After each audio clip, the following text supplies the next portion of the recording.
Yeah, I mean, because now classically now it's impossible to talk to customer service of any industry in any way under any circumstances. Yeah, they right? figured out the just press zero. Yeah, hack. it's just they oh my God, are just yelling operator. Yeah. I still do that, but it's sort of Doesn't like even work. it's like a relic of the past. I don't Yeah, even know me why. too. I'm so disconnected from why I did it in the first place that I'm like it's like a cargo cult thing.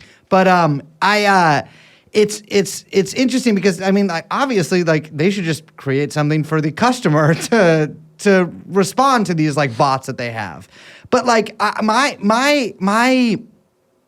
my fears about AI, my personal fears about AI, do not revolve around like an AI super colossus, Right. forming itself out of nanotechnology and taking over NORAD and doing all these. I don't think at least that's not on the menu for dinner tonight, right?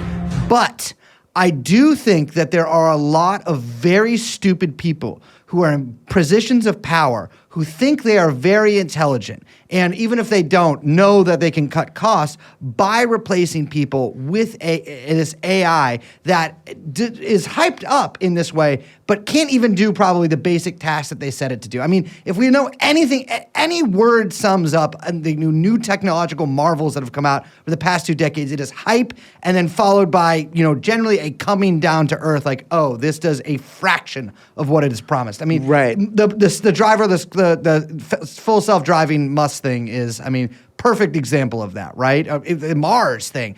But it seems realistic to me what will happen is that, like, AI will be integrated into some of these professions, right? I mean, there was recently some, like, Marvel TV show that had as its introduction, for the first time in history, the full, like the title sequence and all that stuff, fully generated by AI. And it is so apparent. It looks like dog shit. And I am not a Marvel fan, but even I was offended on their behalf. Yeah. Like, this is atrocious. And it's funny because it's bad. By anybody's standards, it is bad work, right? But I think that there will be a huge amount of bad work being passed off as something innovated in the near future. Because that will allow us to, like, it will allow us, it will allow, like, these people who own these businesses to cut costs, and that people will still eat this shit anyways, Right, What? and you get to see the weirdness of it. So it's like if a beer commercial, you saw that, like, AI-generated beer commercial where people's heads are turning into beer bottles. It's like, okay, it's kind of funny, and at least we're watching the AI, and I'd much rather them do that than, like, put it into taxi cabs and have them run me over and stuff. At least it's over in entertainment land. Well, I think AI isn't going to replace work. It just reorganizes it, and new work becomes needed. Like, you see this with, the perfect example is, like, less so on the consumer side because, like, that stuff is not as perfect. There's like so far for that to come. Yeah. But, like, you look at the big industries that have been, like, radically changed by this tech is, like, insurance and finance and all of that. And all it does is, as it, like, makes up, like, one side of the business more efficient in, I don't know, whatever nanosecond way that McKinsey said it would or whatever, that requires then a whole new management team or a whole new process in order to manage the new technology, right? It's like the same thing that happened both sides. in any kind of, like, I don't know, like, production revolution, right? And so I think that's maybe what's, like, very weird about our moment.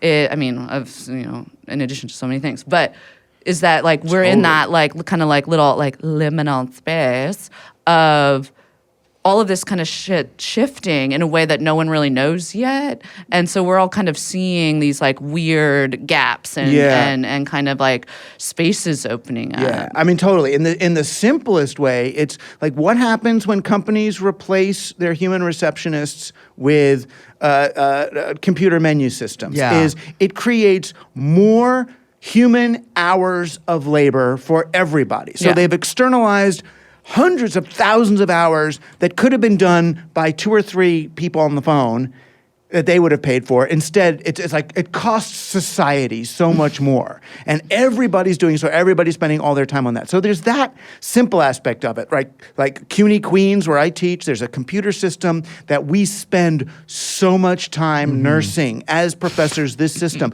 I could have a class book. I could do this in literally a 20th, a 50th of the time without computers, with just note cards and hand them off to people and type things. It would be fine. But then the other thing is that we're saying, and I used to say this all the time, first they came for the cab drivers, and I said nothing because I'm not a cab driver, right? That they're going to come for all the jobs. But they don't really replace jobs with machines. They displace jobs with machines, and work happens somewhere else. Yes. So who's getting all the cobalt and rare earth metals to build the servers for the AIs? Thousands of kids in the Congo and China and Australia or wherever to dig up the rare earth metals to make this stuff. The companies, Google and Amazon and all the companies, they're buying up real estate around lakes that have cobalt in it. There's like huge stuff going on. There's tens of thousands of people who train the AIs because AIs don't just read what's on the web. It's the same. It was a great book on called.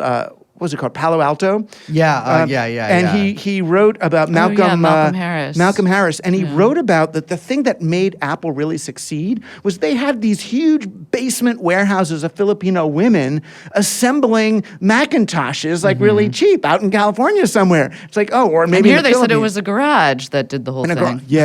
You Actually, came up with the idea in a garage Filipino eating women. pizza. Right, you and your three friends. But someone's making this stuff. So there's huge labor behind AI. And it's funny, I was on, and I'm always flip about it because I'm sort of answering the white people questions, which is more, and I was on CNN talking about AI and how I'm not afraid of it because it's all bullshit. It's just a search engine, blah, blah, ChatGPT, blah. And then they're like, well, what about the unemployment problem? And that's when I did my kind of a little Rushkoff flip. And I was like, well, what about the unemployment solution? They're like, what? And I go, I don't see unemployment. I'm happy for computers to do all the work if I get to do all the play. Yeah. And I was like, and I started to say, when were jobs invented? Oh, was it about 11th and 12th century is when employment was invented, that you work by the hour instead of being a merchant. And that was a form of repression. And they put the clock on the tower in the town. And CNN is like, where is this? Where the fuck is this guy Get this going? guy out the air. Right. And I was just trying to say that jobs are a social construction. Jobs are not a given circumstance of nature. If AI could really come and do the work, that's not a problem. But we're not really looking at that at all. That's not where we're headed. No, it's funny. There's more work.